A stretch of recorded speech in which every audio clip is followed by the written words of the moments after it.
بالله من الشيطان الرجيم بسم الله الرحمن الرحيم الحمد لله رب العالمين الصلاة والسلام على أشرف الأنبياء والمرسلين وخاتم النبيين مولانا أبي القاسم محمد اللهم صل على محمد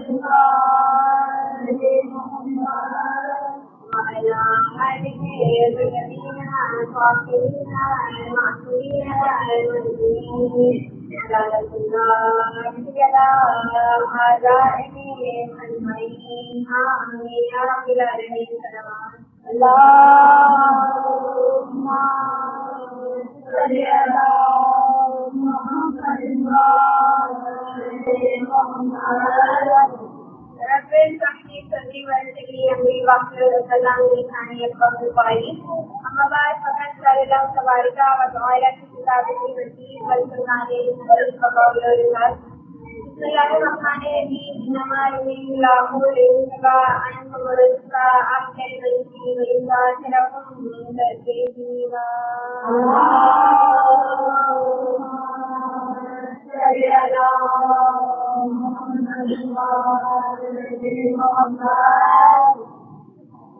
تمام پر پروردگار عالم کے لیے جس نے ہر سال کی طرح اس سال بھی ہمیں وفادار اور اس فرش سے عباد اللہ کو سجایا.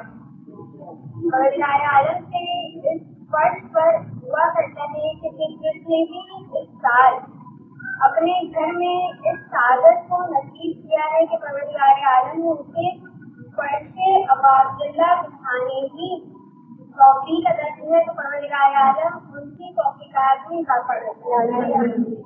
اور جو اس سال ان کے پاس اتنے وسائل نہیں ہے کہ اس مہنگائی کے دور میں فرش عباد اللہ کو نہیں دکھا سکتے تو پروردگار عالم ان کے روزی اور اس میں بہت زیادہ برکت باقی بولن کے لیے آواز بلند سلوات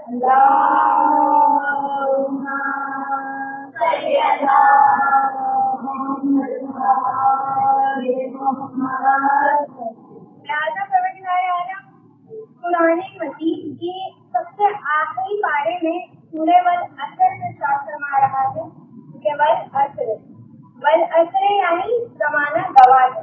اب کیا مطلب زمانہ گواہ ہے کہ پروردگار عالم قسم کھا رہا ہے زمانے کی قسم. اب قسم کیوں کھائی جاتی ہے؟ کسی بھی چیز کی گواہ بنانے کے لیے. کہتے ہیں نا اللہ کی قسم, اللہ کو گواہ بنایا, فلانے کی قسم, فلانے کو گواہ بنا دیا. کہ بھائی پروردگار عالم قرآن میں قسم کھایا ہے کہ والعصر کیا زمانے کی قسم, زمانہ گواہ ہے. کس بات کا گواہ ہے؟ کہا ان الانسان لفی خسر, ہر انسان خسارے میں ہے, ساری انسانیت خسارے میں ہے. تو بھائی کون خسارے میں نہیں ہے؟ پھر آگے پروردگار عالم نے ارشاد فرمایا کہ الا الذین آمنوا وعملوا الصالحات وتواصوا بالحق وتواصوا بالصبر. اس سورہ میں پروردگار عالم نے 4 باتوں کو بتایا کہ کون لوگ خسارے میں نہیں ہیں. ایسا کون نہیں ہے کہ جنہوں نے نیک اعمال انجام دیے, جنہوں نے حق کی تلقین کی اور صبر کی تلقین کی, وہ انسانیت سے خسارے میں سے باہر آ گئے. کہاں اب پوری دنیا کا ایک اصول رہا ہے کہ ہمیشہ میجورٹی سے مائنورٹی کو الگ کیا جاتا ہے, یا یوں کہیں کہ ہمیشہ بڑی ویلیو سے چھوٹی ویلیو کو مائنس کیا جاتا ہے. تو پروردگار عالم نے قرآن میں کہا کہ ہر پوری کی پوری انسانیت خسارے میں ہے. تو کون لوگ خسارے میں نہیں ہیں ان کو الگ کر لیا.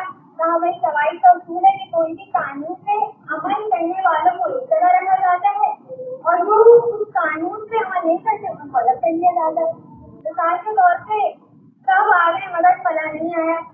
اب تو یہ اشرے میں بہت زیادہ ہوا کرے کہ بھائی فلاں آ گئے لیکن زیادہ نہیں پہنچے, بچے ہاں نہیں پہنچے. کہا کہ بھائی سب آ گئے مگر فلانا نہیں آیا. اچھا مثال کے طور پر کہ بھائی سب آ گئے فلاں نہیں آیا. دوسری مثال کہ بھائی بیشتر علاقوں میں بجلی تھی لیکن فلاں علاقے میں نہیں تھی. تو جو بیشتر علاقے میں میجورٹی ہو گئی جہاں بکری نہیں تھی وہ مائنورٹی ہو گئی, اقلیت ہو گئی. پروردگار عالم نے اصول بنایا کہ ہمیشہ اکثریت میں سے اقلیت کو نکالا جاتا ہے. اب اس اصول کو دماغ میں رکھیے گا. پروردگار عالم قرآن مجید میں ارشاد فرماتا ہے کہ والعصر, زمانے کی قسم سے انسانیت خسارے میں ہے. کہا انسانیت وہ جو اکثریت ہو گئی وہ خسارے میں نہیں ہے, جو مائنورٹی ہے اقلیت وہ الگ ہو گئی. کہا تو اب پروردگار عالم نے کہا کہ پوری کی پوری اکثریت خسارے میں ہے. تو اے مجلس حسین کے منکرو, اے مجلس حسین کے منکرو, اپنی اکثریت پر ناز نہیں کرنا. کربلا میں حسین ابن علی نے بتایا کہ اکثریت اگر حق پر بھی ہو تو اکثریت معنی نہیں رکھتی کہ وہ بہت زیادہ خوبصورت شعر ہے کہ کس نے کہا ہماری ہے کربلا, تم حق کہو تو تمہاری ہے کربلا. کہا کہ بھائی کربلا میں امام حسین نے بتایا کہ ادھر 72 تھے, ادھر لاکھوں کا لشکر تھا. کہا ادھر 72 تھے, ادھر سب کے پاس درہم و دینار خزانوں کے منہ کھلے ہوئے تھے. کہا ادھر فقط اس کے عباد اللہ میں بٹھائے گئے تھے. کہا ادھر منتیں کر کر کے بلایا جا رہا تھا, ادھر چراغ بجھا بجھا کے اٹھایا جا رہا تھا. وہاں کوئی آنے کو تیار نہیں تھا, یہاں سے کوئی جانے کو تیار نہیں تھا. وہاں کوئی رک نہیں رہا تھا, یہاں سے کوئی جا نہیں رہا تھا. وہاں ہر کوئی یہ سوچ رہا تھا کہ کیا کل ہم بچ کر گھر چلے جائیں گے, کہ کیا کل ہم زندہ گھر پہنچ جائیں گے. اور یہاں پہ لشکر عباد اللہ میں ہر کوئی یہ سوچ رہا تھا کہ کیا کل ہم پہلے حسین پر اپنی جان کو قربان کریں گے, کل کیا ہمارا خون دین کے کام آئے گا. کہا تاریخ نے لکھا تھا یہاں سے علی اکبر نکلے تھے, وہاں سے 1000 کا لشکر بھاگا. یہاں سے قاسم نکلے, وہاں سے 2000 کا لشکر بھاگا. یہاں سے عمر نکلے, وہاں سے 3000 کا لشکر بھاگا. یہاں سے ایک مرتبہ جناب عباس علمدار نکلے, وہاں سے 10,000 کا لشکر بھاگا. ادھر لاکھوں کی تعداد میں سے ہزاروں بھاگے. ادھر 72 کے مجمع میں سے ایک ہی نہیں بھاگا. ہاں حسین نے بتانا تھا کہ تمہارے زندوں کی بھی کوئی پہچان نہیں ہوگی, پہچان نہیں ہوگا. کہا میرے شہیدوں کی بھی بری ہوگی, میرے حبیب کے مظاہر کا بھی روزہ ہوگا. جہاں پہ جان گرے گا اس خاک کو کھا کے شفا بنا دو.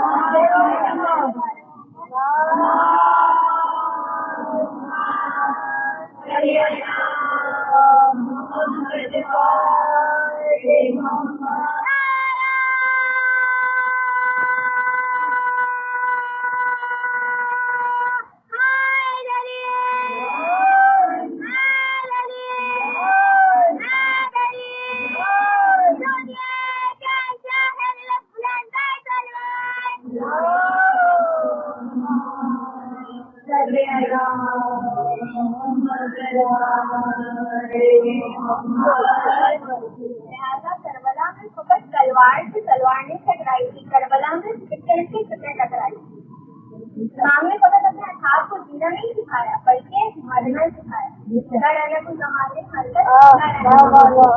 اور کیا امام نے کسی کو کوئی لالچ دیا تھا کہ بھائی آؤ ہمارے ساتھ میں جنت ملے گی؟ نہیں, بلکہ شب عاشور چراغ بجھا کے کہہ دیا تھا جنت کی بشارت دی تھی کہ اگر تم ہمیں چھوڑ کر کے چلے جاؤ گے تو جنت تمہاری مسلسل رہے گی.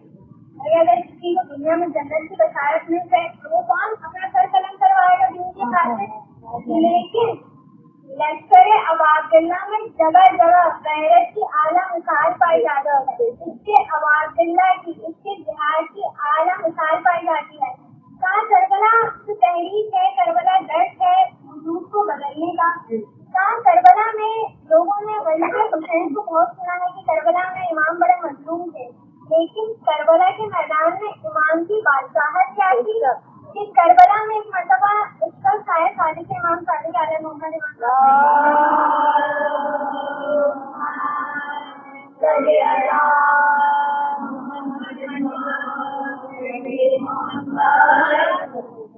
امام کے پاس آ کر اس کا کہا کہ بھائی رسول نے اپنے زمانے میں کہا تھا کہ ہم کل کے کل محمد ہیں. کہا تو یہ زین العابدین کیوں, یہ تقی کیوں, یہ نقی کیوں, یہ موسیٰ کیوں, سب کے سب کا نام محمد کیوں نہیں رکھا؟ کہا جاؤ ذرا وہاں سے قرآن اٹھا کے لے کے آؤ. قرآن اٹھا کے لے کے آئے. قرآن کو کھولو. جب قرآن کھولا کہا یہ کیا ہے؟ کہا یہ قرآن ہے. کہا جب قرآن کو کھولا تو ایک سورہ آل عمران کی, سورہ بقرہ کی, سورہ رحمان کی. کہا یہ بکھرے تو سنتے ہیں, سنتے تو قرآن. کہا ہم بکھرے تو کئی سنتے تو محمد. کہا کربلا میں حسین کی بادشاہت کو سناؤ. کہا کیا بادشاہت؟ کہ کربلا میں غلام نام جون. کون جون؟ جو پہلے رسول خدا کے غلام تھے, پھر خدا کے غلام بنے, پھر امام حسین کے غلام بنے. بہت زیادہ ضعیف تھے. اور ضعیفی کا عالم یہ تھا کہ کربلا میں جتنے بھی بوڑھے تھے ان کو امام حسین نے جنگ کے لیے نہیں ملا. ان کو کہا کہ آپ ایک جناب شہید تھے, لیکن کہا کہ آپ بہت زیادہ ضعیف ہیں تو آپ میری نماز کی حفاظت کریے گا. اچھا میں نماز کروں تو آپ چیزوں کو روکیے گا. ان کو جنگ پہ جانے نہیں دیا. اسی طرح جناب جون بھی بہت زیادہ ضعیف تھے, نہیں لڑ سکتے تھے. جب عاشور کے دن آئے بار بار امام حسین کے پاس کہ آقا اب تو سارے صاحب شہید ہو رہے ہیں, ہم تو نہیں جاتے دیں گے. کہا کہ جون میں آپ کا من نہیں جیت سکتا. کہا کہ آپ نے پالا ہے ہمیں, آپ کو کیسے شہید ہوتا ہوا دیکھ کر. کہا جون میں نے آپ کو اچھا آزاد کیا. اور امام نے اتنا بڑا جملہ کہا کہ اگر آپ ہر میں ناچی صدا کو سنیں تو آپ سے جہاد واجب نہیں ہے, باقی ہر کے اصحاب سے جہاد واجب ہے. زین العابدین کے پاس گئے. کہا کہ آپ کے بابا کو تو مجھے نہیں مل سکتا ہے, لیکن آپ کو گودوں میں کھلایا ہے, اگر آپ اجازت دلوا دیں تو. اب ایک مرتبہ کہا کہ بابا جون میرے بابا حسین آپ کا میرا دیکھ نہیں سکتی تھی, اجازت نہیں دے رہا آپ کو. اچھا پھر اس غلام جون نے جملہ کہا کہ شاید میرا رنگ کالا ہے اسی لیے آپ کے بابا مجھے جنگ میں جانے نہیں دے رہے, کیونکہ میرا رنگ اوروں کی طرح سفید نہیں. جیسے ہی کہا کہ نہیں, مجھے گلے سے لگا کے کہا کیسی بات کرتے ہیں, ایسا بالکل نہیں ہے. میں آپ کی سفارش کرتا ہوں. امام حسین کے پاس گئے, ایک مرتبہ سفارش کی.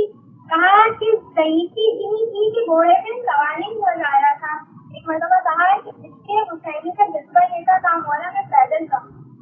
مطلب تلوار لے کے پیدل گئے. جب جنگ کے بعد گرے ہیں میدان کربلا میں, امام حسین آئے اور ان کے سر کو اپنے ناموں سے رکھا. تو ایک مرتبہ غلام تھے, بار بار سر کو گرائے جا رہے تھے. کہا مولا یہ گود اکبر کے لیے ہے, یہ گود علی اکبر کے لیے ہے. کہا مولا. کہا غلام, کہا میرا رنگ بہت کالا ہے, یہ گود میرے لیے نہیں ہے. ایک مرتبہ امام حسین نے کہا جون آپ نے وفا کی انتہا کر دی, آپ ایسی باتیں نہیں کریں. کربلا کے میدان میں امام حسین نے جناب جون کے لیے دعا کی تھی. اور کیا دعا کی تھی؟ کہا تھا اللہم صلی علیہ, کہا کہ پروردگار میرے جون کا چہرہ نورانی کر دے. کہا کہ مولا میں حقیقی غلام ہوں, عرب میرا مذاق اڑاتے ہیں. کہا مولا میں غلام ہوں, میرے جسم سے بدبو آتی ہے, آپ کیا کہیں گے, آپ بادشاہ حسین. تو ایک مرتبہ جب امام حسین نے دعا کی کہ پروردگار جون کے جسم میں ایسی خوشبو ڈالے کہ جب روزے قیامت سب کے چہروں پہ کالک پلی جا رہی ہو تو میرے جون کا چہرہ نورانی تھی. کہا ایک مطلب جو 11 محرم کو سارے قبیلے والے لاٹر لینے آئے ہیں, دشمن کی سپاہی ہے. کہتے ہیں کہ کربلا میں ایک لاٹھی سے ایسی خوشبو آ رہی تھی کہ یہاں تک کہ دشمن بھی مجبور ہو گئے تھے کہنے پہ کہ جون کا لاش ہے. کہا کہ اور کوئی نہیں, بلکہ حسین کی دعا کا اثر ہے. اور کیا ہی کمال ہو کہ اگر یہ دعا خود حسین بن علی ہمارے حق میں کرتے ہیں, نہ جانے کون سی ایسی ادا اس فرض سے پسند آ جائے کہ خود امام اللہ سے ہماری سفارش کر دیتی. زلالے نے بچوں کا کربلا مجھ سے سوالات ہوتے ہیں, محرم سوالات ہوتے ہیں, خوشی اور غصے کیوں ہیں. ہم امام پر نہیں ہوتے, امام کی مصیبت کرو, امام کی مصیبتوں کرو. یہ خود امام کے جملے ہیں, کہتے ہیں کہ میں وہ شہید ہوں جسے رلا رلا کر مارا ہو. جانتے ہیں مطلب کیا ہے رلا کر مارا؟